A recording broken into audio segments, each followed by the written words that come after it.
Halo, kumaha damang? Saatnya Anda menyimak berita Bandung. Bersama saya, Tabita Putri. Sejumlah berita menarik akan kami sajikan untuk Anda. Berikut 3 berita utama hari ini. Puluhan santriwati di Ciambar, Kabupaten Sukabumi dilarikan ke puskesmas dan rumah sakit akibat keracunan makanan. Diguyur hujan deras akhir pekan lalu, sejumlah wilayah di Sumedang dihantam banjir bandang. Angin puting beliung melanda 3 desa di Kecamatan Kelari, Karawang, puluhan rumah rusak.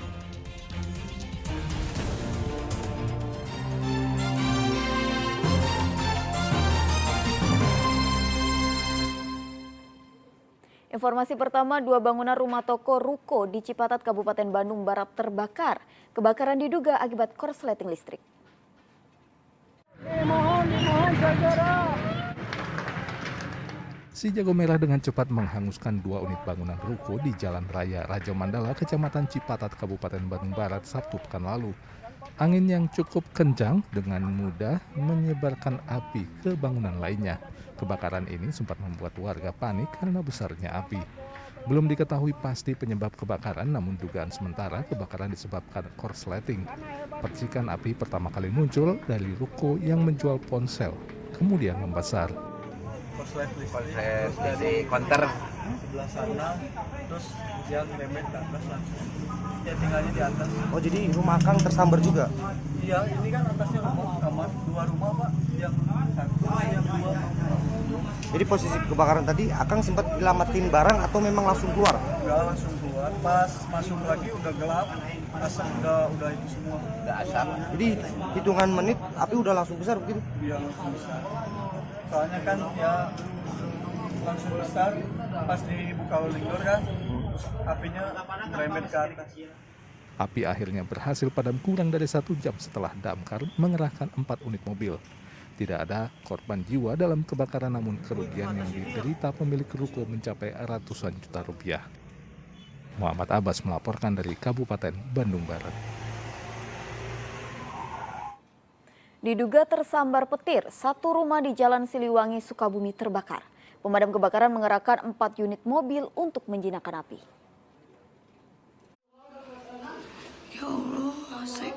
Api dengan cepat membakar 1 unit rumah di Jalan Siliwangi, Kota Sukabumi, tepatnya di Gang Marjuki, Jumat lalu.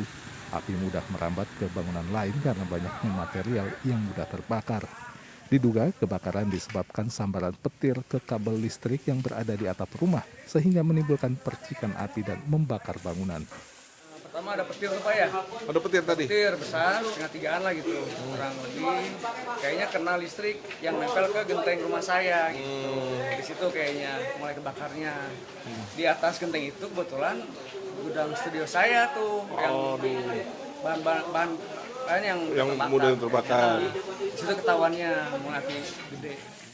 Pemadam kebakaran mengerahkan 4 unit mobil ke lokasi kejadian. Mereka berupaya memadamkan api agar api tidak menyebar ke bangunan lainnya. Ya untuk sementara ya untuk yang diluncurkan baru 4 unit. Kebetulan air udah pada habis, kita nunggu suplaian air yang 1 mobil lagi. Kesulitannya apa? Kesulitannya sejalan. Karena kecil ya? Ya, karena kecil jalannya. Tidak ada korban jiwa dalam peristiwa ini, namun kerugian material ditaksir mencapai puluhan juta rupiah. Asep Didi melaporkan dari Kota Sukabumi. Sementara itu, 1 mobil di ruas tol Cipularang, Purwakarta terbakar. Diduga kebakaran disebabkan korsleting pada sistem kelistrikan mesin. Selamat siang, dapat kami laporkan situasi. Sebuah mobil yang sedang melintas di tol Cipularang dari arah Jakarta menuju arah Bandung tiba-tiba terbakar. Sebelum terbakar, mobil ini sempat mengeluarkan asap. Mengetahui mobilnya mengeluarkan asap, pengemudi kemudian menepikan kendaraannya. Ia dan penumpang lainnya menyelamatkan diri sehingga tidak ada korban jiwa dalam insiden ini. Diduga mobil ini mengalami korsleting listrik pada bagian mesin. Damkar dan polisi yang tiba di lokasi berusaha memadamkan api. Meski api berhasil padam, sayangnya seluruh badan kendaraan sudah hangus terbakar. Begitu sampai di TKP, menurut keterangan dari pengemudi, terasa bau tidak sedap atau seperti terbakar kabel pada kendaraan tersebut. Sehingga ketika mengirimkan kendaraan, dibuka kapnya sudah ada apinya. Karena tidak ada apar dan tidak berkesempatan untuk memadamkan sehingga terjadinya kebakaran tersebut. Demikian. Dugaan berarti karena apa Pak ini Pak? Dugaan sementara korsleting. Saat itu di kendaraan berapa orang dan korban seperti apa? Untuk pengemudi sendiri itu bersama anak dan istrinya. Terkait masalah luka tidak ada. Anak dan istrinya sehat semua, berikut dengan pengemudinya. Peristiwa ini sempat menimbulkan kemacetan panjang. Zainal Arifin melaporkan dari Kabupaten Purwakarta. Seorang pria tewas terlindas truk kontainer saat sedang bersepeda dengan komunitasnya di Karawang. Korban tewas di lokasi kejadian. Seorang anggota komunitas sepeda tewas terlindas truk kontainer di Kecamatan Kelari, Kabupaten Karawang, Sabtu lalu. Kecelakaan terjadi saat korban bersama teman-teman komunitasnya bersepeda dari Bekasi menuju Subang melintasi Kelari Karawang. Di tengah perjalanan, korban tersenggol ban belakang sebuah truk kontainer yang melaju persis di sampingnya hingga terjatuh lalu terlindas truk. Akibatnya, korban tewas dan sepeda yang digunakan korban hancur.